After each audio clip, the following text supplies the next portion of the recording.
you're looking to dive into topics on how to live a happier, healthier, more fit, and long lifespan, then you've come to the right podcast.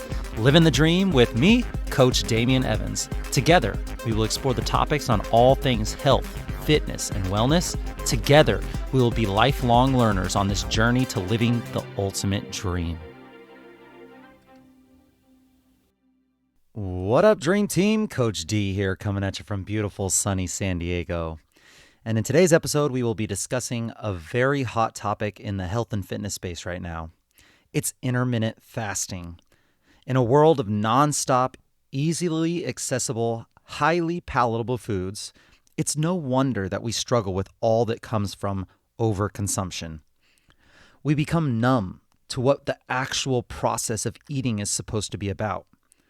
If we talk to our great-great-grandparents and explain to them the types of things that we have in place right now that allow us to have unlimited amounts of food at the tips of our fingers, DoorDash, Amazon Prime, fast food chains with drive-thrus, foods that taste like heaven with a sprinkle of, oh my God, I never want to stop eating this, well, they would have the thought that you were describing some sort of imaginary fantasy world.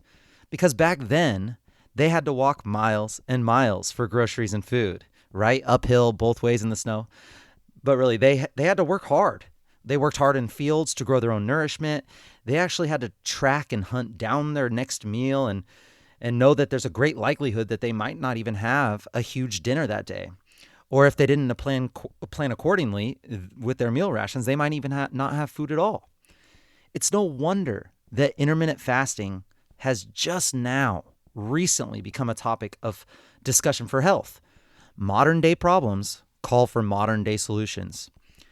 We must fight the problems that we have with food with strategies that our ancestors could not even have dreamed about. But there are smart ways to intermittent fast, and there are reckless ways to fast. There are definitely ways for intermittent fasting to accelerate health and longevity goals. Or there are definitely ways that you can do this that only proliferates bad eating habits and unhealthy relationships with food and weight management. So for today's episode, we are going to be doing a deep dive into all things intermittent fasting. This is actually going to be a part 1 of 2, and we will be looking into the history of intermittent fasting and where it came from, the current science on what it is and how to use it effectively, who should be doing intermittent fasting, and really who should wait until they have a few other things figured out first. And then once we know what it is, who it's for, part 2 next week will be some actionable items on many different strategies in which to execute your fast. By the end of these 2 episodes, it is my hope that you will have a better understanding on just how important not only the types of foods that we are eating actually are, but also how profoundly important the way in which we consume that food and the timing that we consume that food actually is. But before we get into the topic of the day, I want to start by thanking the sponsors of this podcast. This podcast is brought to you by Lululemon. Lululemon has some of the best athletic wear for both males and females. The quality of material and durability and breathability are perfect for my active life. Another one of our sponsors is Dirt Food. Dirt Food, healing and delicious superfoods made by hand and made with love. Dirt Food was created by a local San Diego friend of mine, Nika Blunt, who was going through her battle with cancer and was looking for cancer-fighting superfoods to help her defeat the 2 types of cancer that she had.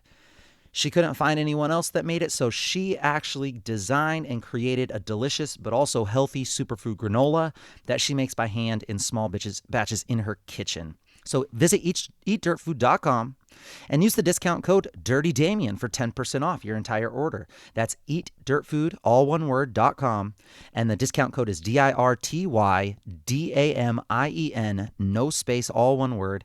That's the discount code for 10% off your entire order. And this week's 5-star review comes from Laura Lee 997. She says, "Hi, I am a nutritionist and a nutrition response testing practitioner.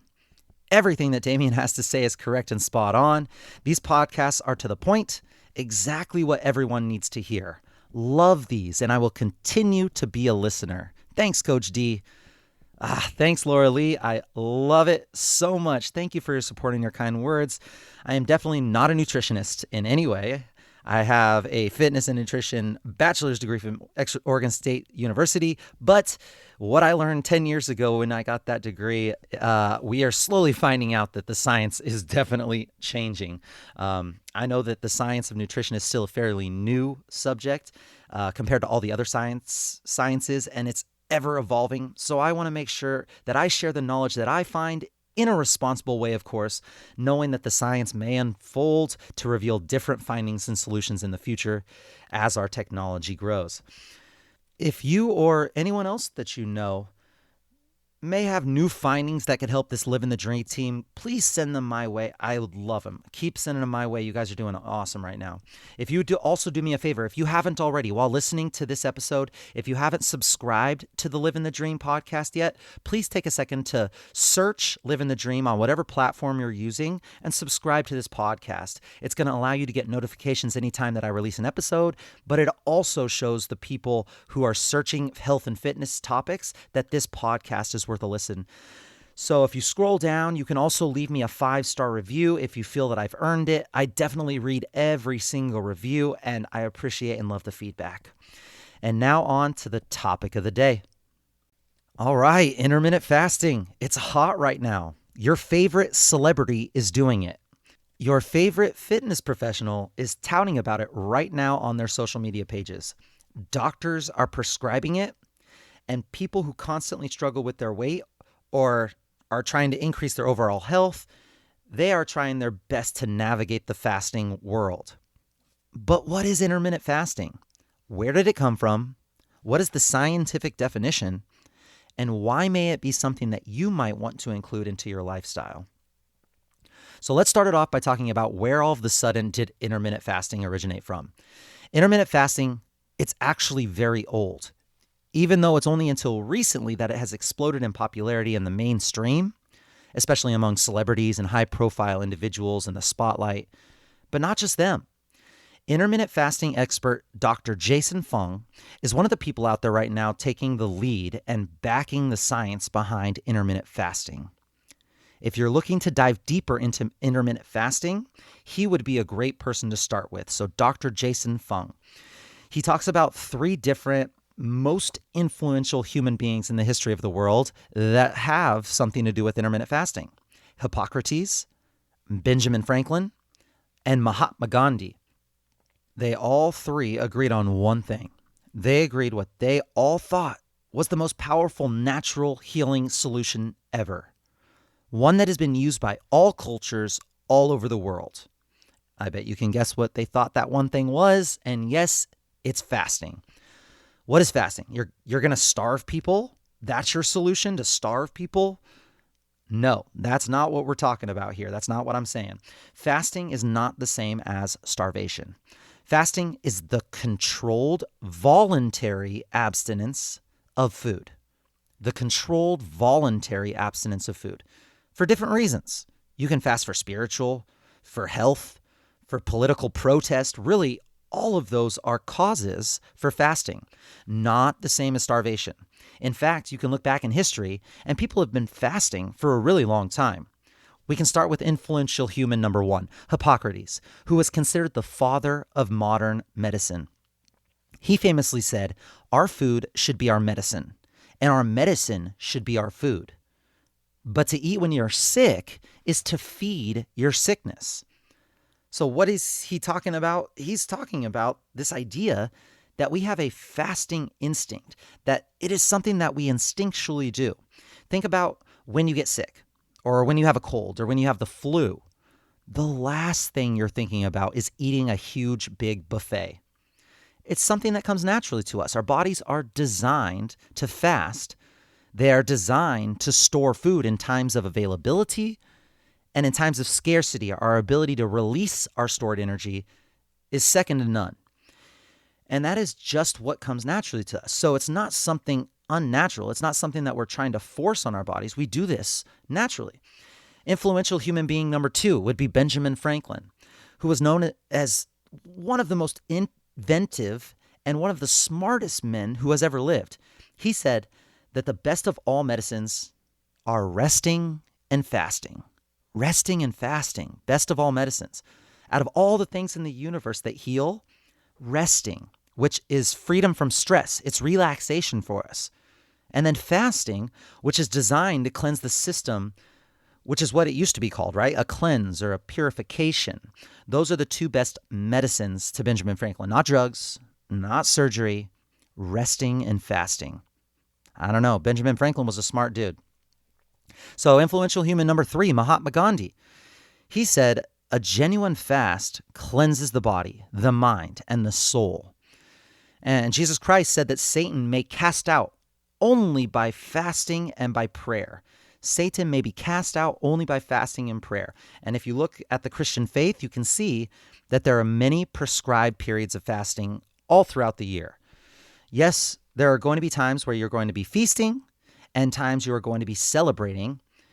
And that is balanced out by these periods where you're fasting to cleanse the body and the soul, at least for these religions.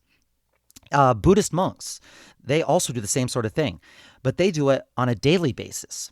Typically, they will fast from noon until sunrise the next day. So every day there's a long period of fasting for them. And they also have periods throughout the year where they will go on water-only fast. In the Muslim faith, the Prophet Muhammad says fasting brings us to the door of his palace. And in the holy month of Ramadan, during that period, Muslims will fast from sunrise to sunset every single day for the entire month. That's aggressive. So that shows fairly well that all of these religions that have been around forever believe that there is something deep and intrinsically beneficial to fasting. And now with all of our technological advances, with actual science, we can start to explain why there are so many benefits. Benefits for weight loss, for insulin sensitivity and type 2 diabetes, for heart disease, cancer, liver disease, and also really just to feel better and have better mental clarity. These are all reasons that Dr. Jason Fung, his research and his team support fasting for improving overall general health. I had a really interesting time researching this and coming across Dr. Fung's work as well. Definitely check him out to get more in depth on the topic. So intermittent fasting, everyone's heard of it. It's also known as intermittent energy restriction. So intermittent energy restriction is an umbrella term for various meal timing schedules that cycle between your voluntary fasting and your non-fasting or eating over a given time period. Methods of intermittent fasting include alternate day fasting, periodic fasting, and then daily time-restricted eating. Intermittent fasting refers to eating plans that alternate between fasting and eating periods, right? The goal for most people who try intermittent fasting is to systematically starve the body long enough, just long enough to trigger whether it's fat burning or health benefits. Maybe it's to perform cellular autophagy, which cellular autophagy means simply clearing out the dead and dying cells of your body while keeping / maintaining or building strong and healthy cells, as well as a myriad of other health benefits, along with spiritual components as well, which we're going to dive into some of these benefits in just a minute. So while research is still underway and the methods of intermittent fasting might not be suitable for everyone, and it may not work the same for everyone, there is evidence that when done correctly, intermittent fasting can help individuals lower overall weight, lower blood pressure and cholesterol, prevent and control diabetes, and improve your brain health. So some really good benefits right there if done correctly. What happens when you're fed? Well, when you consume a meal, the carbohydrates in that food are broken down into glucose, blood sugar. Glucose absorbs through the intestinal wall into the bloodstream and is transported to different organs, where the blood sugar, the glucose, then serves as your major energy source. Excess glucose is stored for later. It could be stored in the liver and also in adipose tissue. In the liver, this glucose is stored as glycogen. So in the liver, the blood sugar glucose is actually stored as glycogen, which is essentially a more complex form of lots of little glucose molecules just put together. Before glucose can be stored, the body must combine the simple glucose singular units into a new complex sugar multi-branched molecule called glycogen. The glycogen is then stored in the liver and in skeletal muscle. When the body needs extra fuel, it's going to break down the stored glycogen.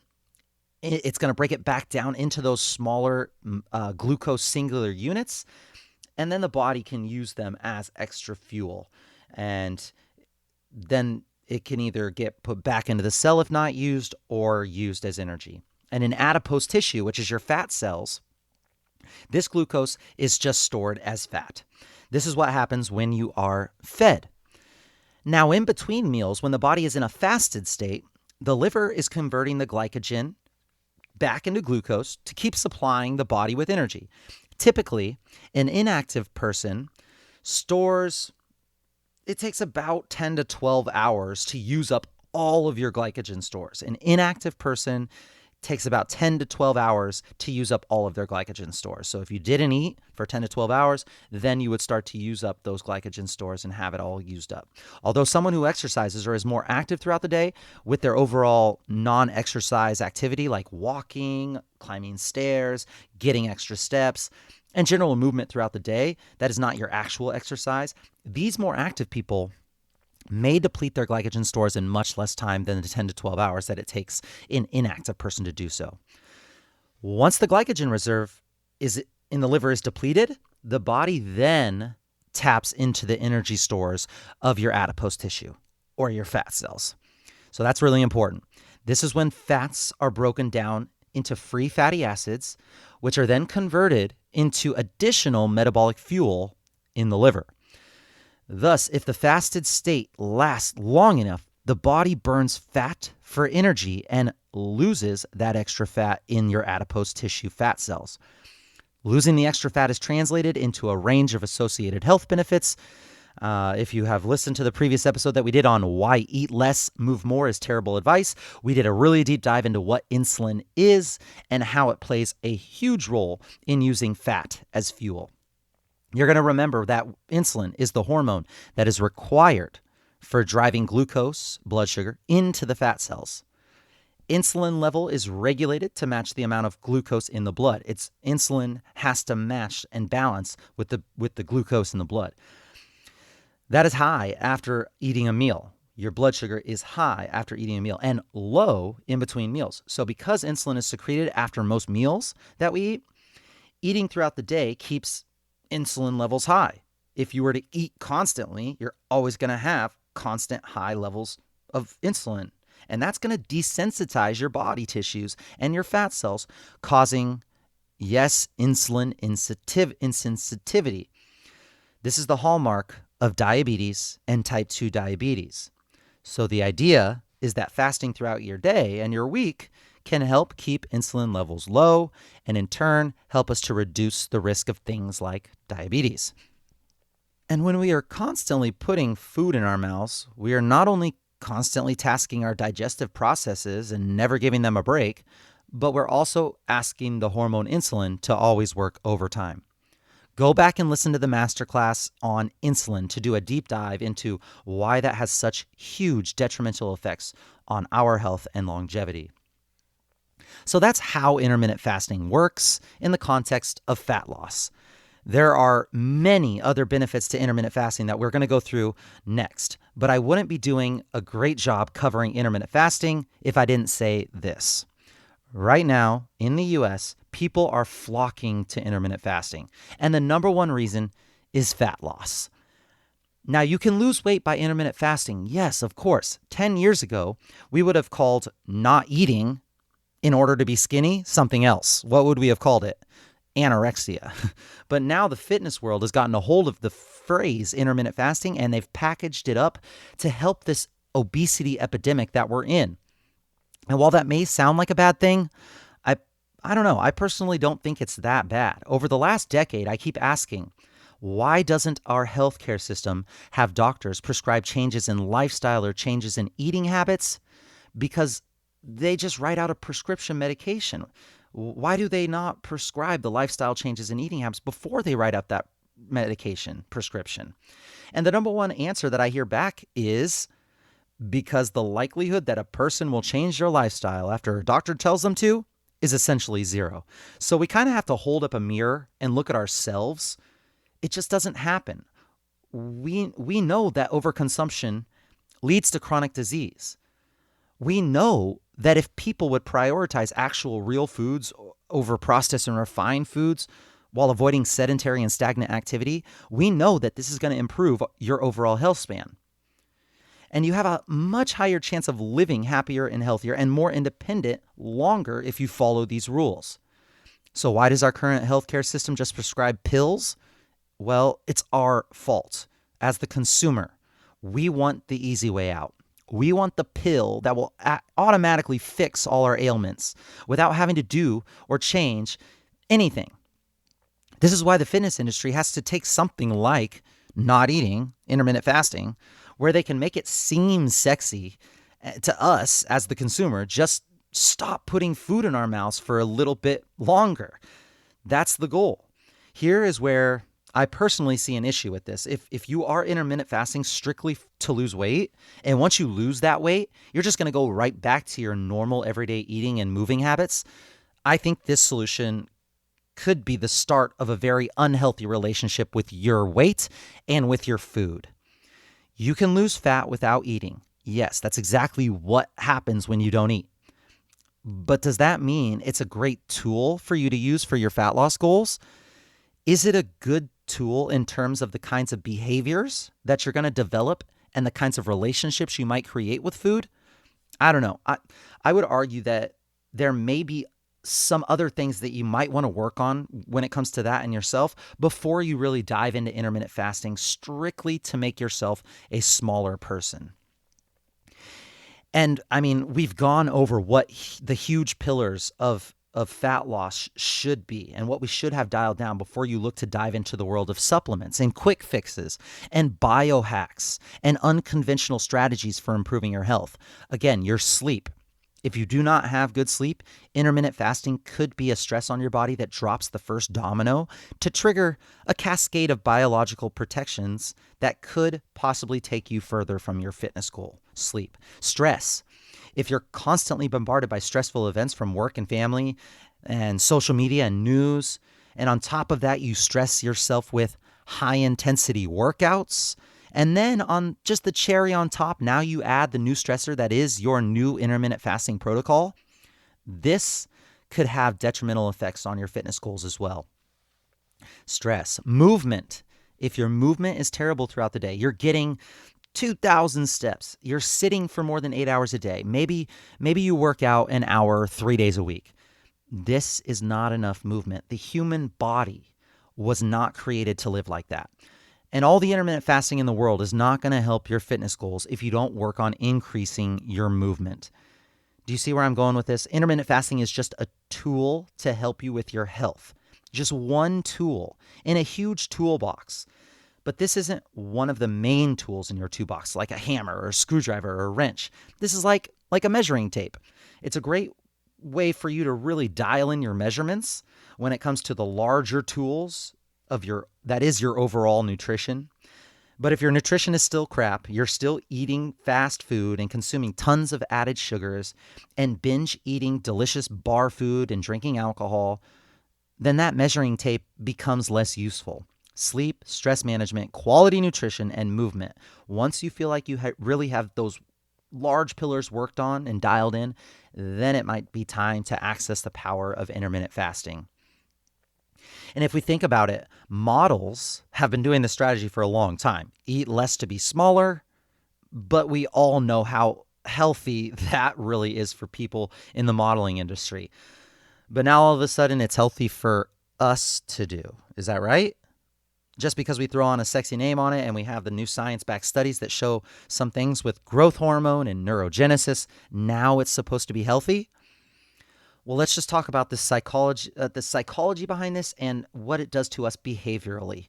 You end up encouraging this restrict and binge model of nutrition and mentality, where you don't eat and you restrict yourself and you lose weight, and then it's time to eat and you have all these cravings and things that you've been holding yourself from. you're off your diet and you come off and you really come off. It's an eruption of binging that has been held back through this intermittent period of restriction and having to use so much willpower to blunt your cravings. And I know what you're thinking. You're going to do a whole podcast on intermittent fasting just to bash on it the whole time? But that's not the case. I'm just saying, I actually utilize intermittent fasting myself. It has some huge benefits if done correctly. It's just that before I go into the benefits on how to do it, I want to make sure that I get this message across, and that intermittent fasting is not a panacea. It's not a cure-all. It's just a tool. If you use this tool correctly and in the right ways, then you can build something beautiful. But if you have no prior time invested on working on the large pillars of health, then you could end up doing more damage than good. If you've been a yo-yo dieter for years, losing and gaining large sums of body fat, and you're at a loss for what to do, you haven't changed your eating habits, you haven't increased your movement, you haven't found ways to balance out the stressful world that we live in, and you're getting terrible sleep, intermittent fasting is not for you, in my opinion. You have some work to do before you jump into fasting and all the benefits that it can yield. If that is you, go back, listen to the 4 pillars of fat loss episode, and work on solidifying those pillars in your life. It gives you some really good actionable steps at the end of that episode. Then come back and attack intermittent fasting once you're ready to start grabbing more tools from the toolbox. When you decide that it's time for intermittent fasting, there are downsides and there are benefits. So downsides of intermittent fasting, I'll knock them out because we just went over a lot of them. Fasting can be unsafe if overdone and done incorrectly. Just like anything, the power is in the dose.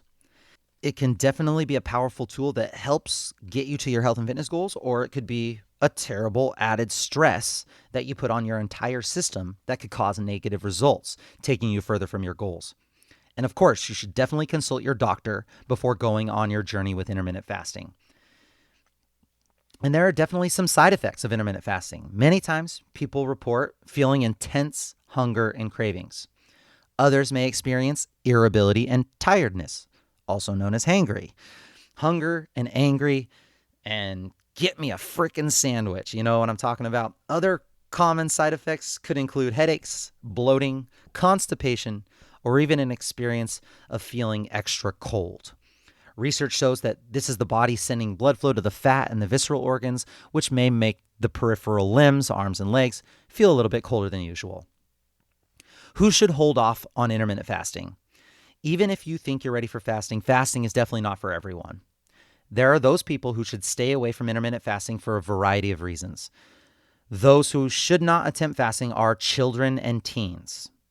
Also, if you suffer from hypoglycemia, pregnant or breastfeeding women, or women just trying to conceive, and then, of course, people who have eating disorders or unhealthy relationships with food should definitely try to avoid intermittent fasting, and then those with type 1 diabetes or advanced diabetes, definitely other medical problems of that nature. And then if you're underweight at all, or you're over the age of 70, you should really reconsider what your goals are and then different ways to obtain those goals without putting the added stress on the body as what fasting causes. And of course, if you take any medications, or even if you don't, always consult your doctor before you start something like this, just as a precaution. Of course, do your own research because no one is going to care and have as much investment in this whole thing more than you. So like I said, let's move on from the downsides. Let's go into the huge, many benefits to intermittent fasting. Let's dive into why you're really listening to this episode and then give you the meat and potato information that can get you moving towards your fitness goals through the tool of intermittent fasting. Yes, intermittent fasting uses energy stores to fuel your fat loss, especially visceral fat. If I were going to guess, this is the main reason why most people are getting into intermittent fasting today. When we are constantly eating, your body is constantly trying to figure out what to do with all of this energy. We eat in excess, and by excess, I mean most of us are eating more energy than we are using. I once saw this meme of a guy furiously trying to mop up this flooded bathroom, and you can tell he's working his butt off. He's sweating, he's working really hard, but both the sink faucet and the bathtub faucet are on full blast with the drains clogged.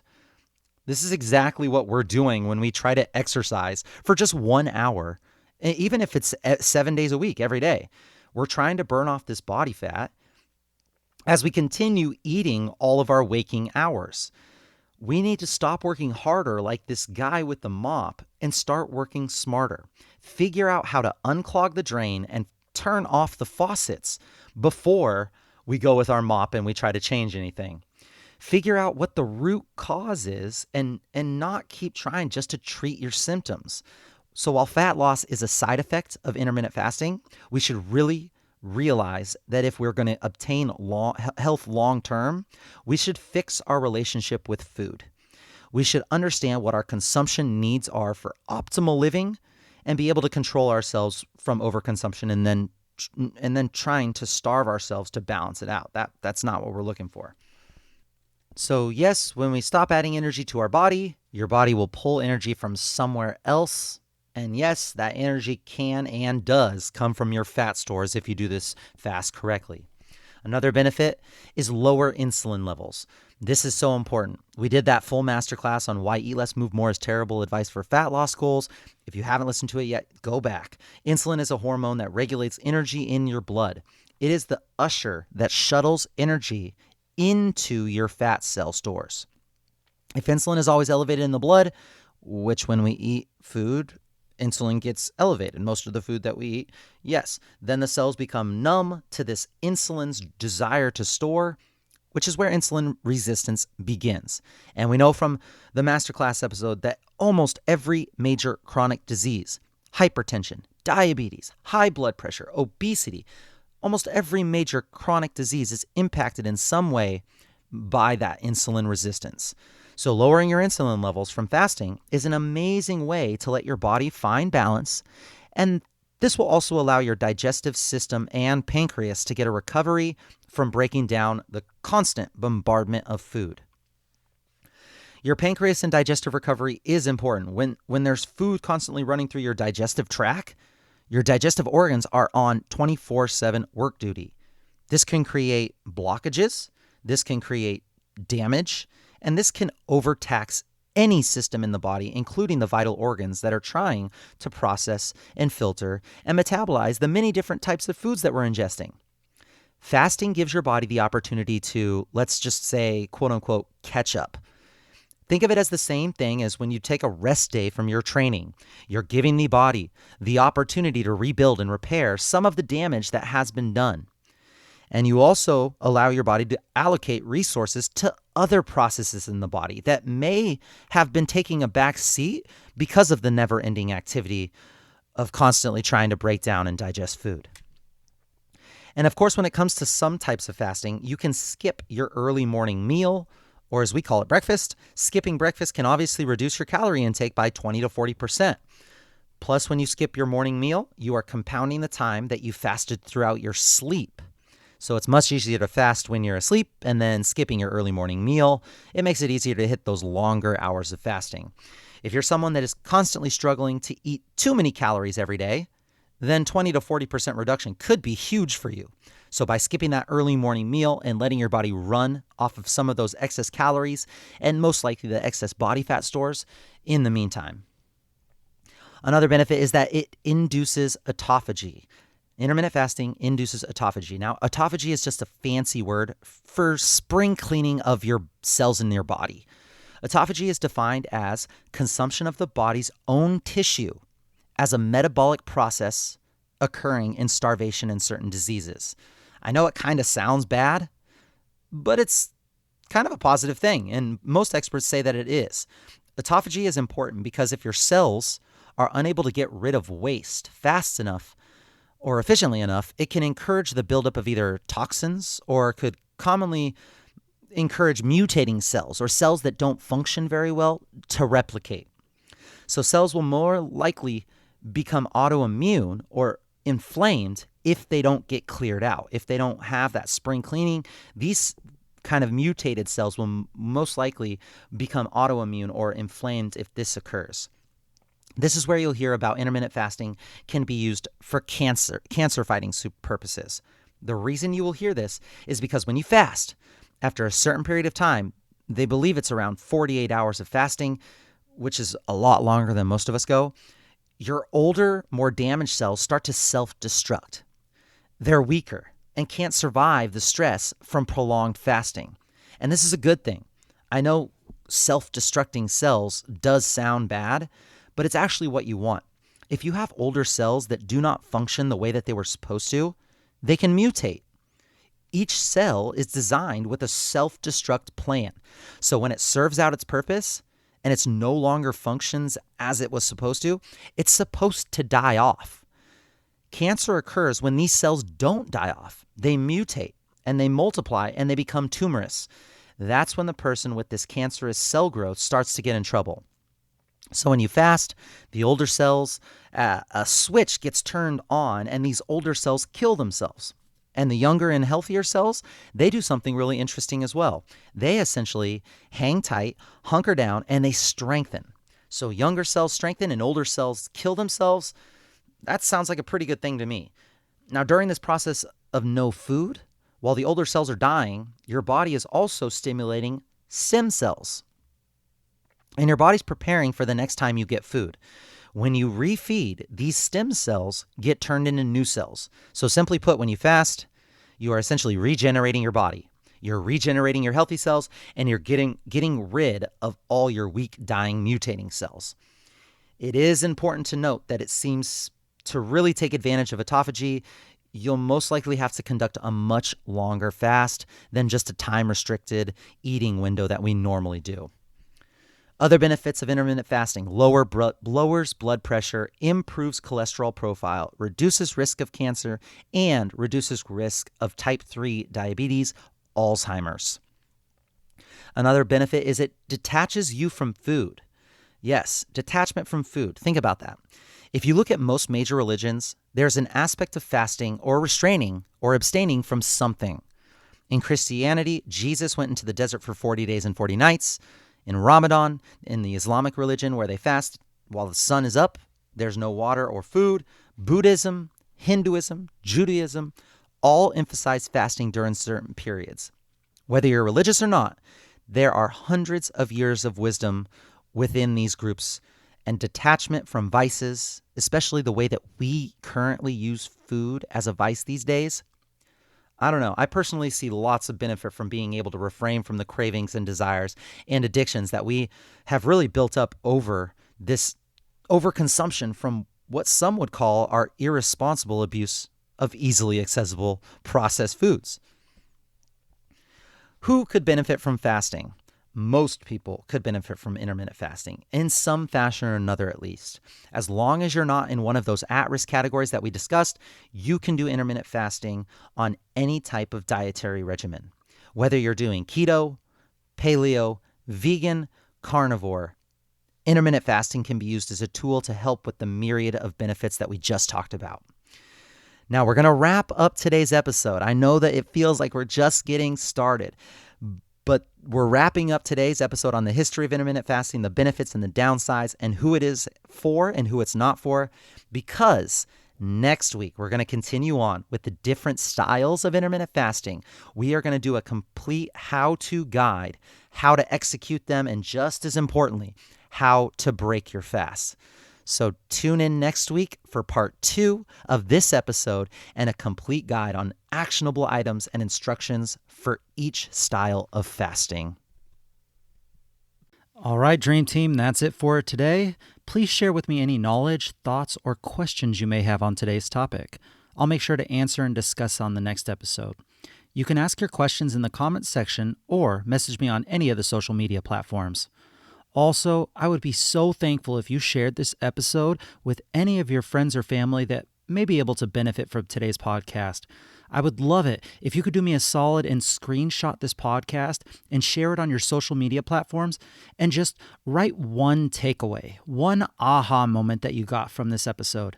This will help me know what's really valuable to you, and so I can keep the good information coming. And it also lets your network know if this podcast is worth a listen to them. Thank you so much for listening and learning here with us on the Livin the Dream podcast. We are so grateful for you being a part of this lifelong learning journey. If you have any topics you'd like to discuss, please let us know in the comments or by messaging me on Instagram at CoachDamian_SD. Be kind to someone today, smile at someone today, and leave every person you come into contact with better than before. Until next time, friends, keep living the dream.